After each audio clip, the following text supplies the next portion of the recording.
So this is my little grow bench in the polytunnel. Let's just work our way along it. So these are the cauliflowers, and there's two successions of those, and those are going to get planted out into the polytunnel beds sometime in January, I should imagine. I don't want to plant them out quite yet because the beds are full of spinach.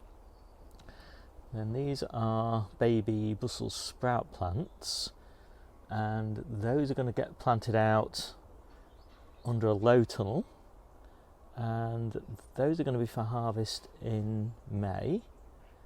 These are going to be harvest in May as well, but these will harvest all the way through from May, June and July, and just give a prolific leaf crop during the hungry gap.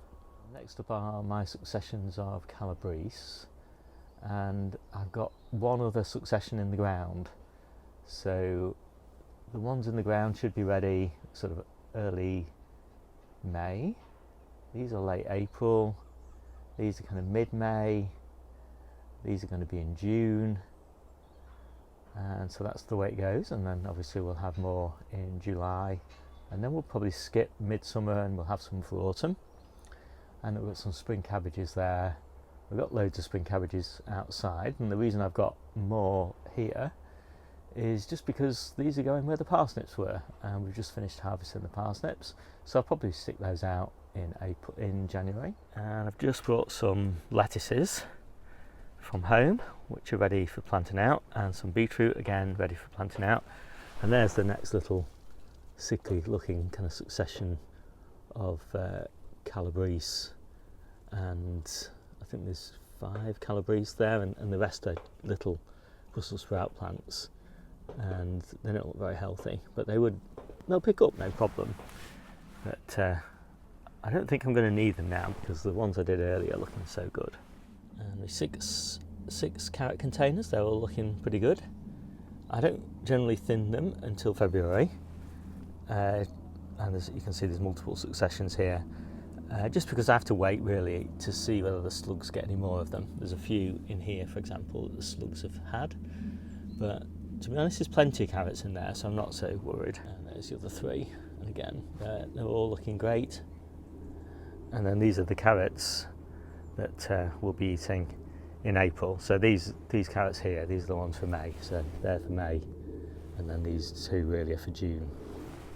And I'm back home in the conservatory, and I've got these little lettuces that I've grown under my grow lights, and these are just a test, and they're going pretty well, so I'm going to harvest those, and I'm going to get those replanted with those straggly little ones there. They're just leftovers after I planted some on the allotment, but pretty pleased with those, looking quite nice.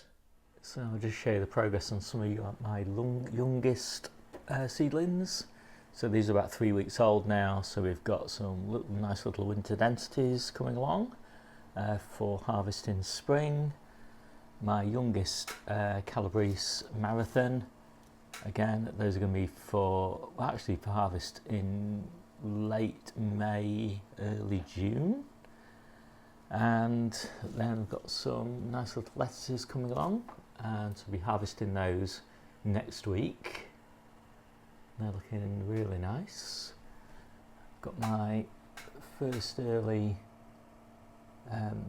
peppers, and they are, let's check the date, 9 days old now. So the chili peppers are mostly up, apart from the Hungarian hot wax, which haven't surfaced yet. And these are the sweet peppers, and right now there's only one of those germinated, but they are a bit slower. And there's no rush. I mean, they're normally about 2 weeks, so they're not at that point yet. And these are about a week old now, I think. These are just little radishes, which we're going to grow to maturity, or try and grow to maturity. And I've just got some little spinaches down there.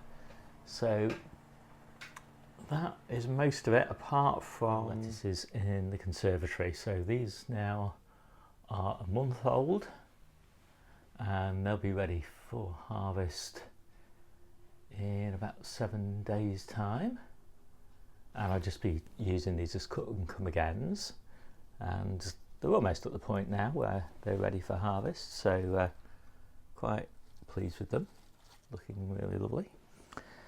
And I've got some more down there. Again, those will be ready for harvest in about 7 days. And that was the tray that had those lovely big green lettuces in it, and they were replanted 2 days ago now, I think, and they're growing on nicely. So it's actually making quite a big difference having these lettuces just in these little trays. I think actually that the lettuces that I've got in the trays are probably going to be harvesting from these about the same amount as we're harvesting from the allotment in late sort of December and January. That growth rate is just so slow at that time of year, and it's so fast under grow lights. So hope you like this quick video. My name's Steve, this is the Seaside Kitchen Garden and Allotment channel, and I'll see you soon.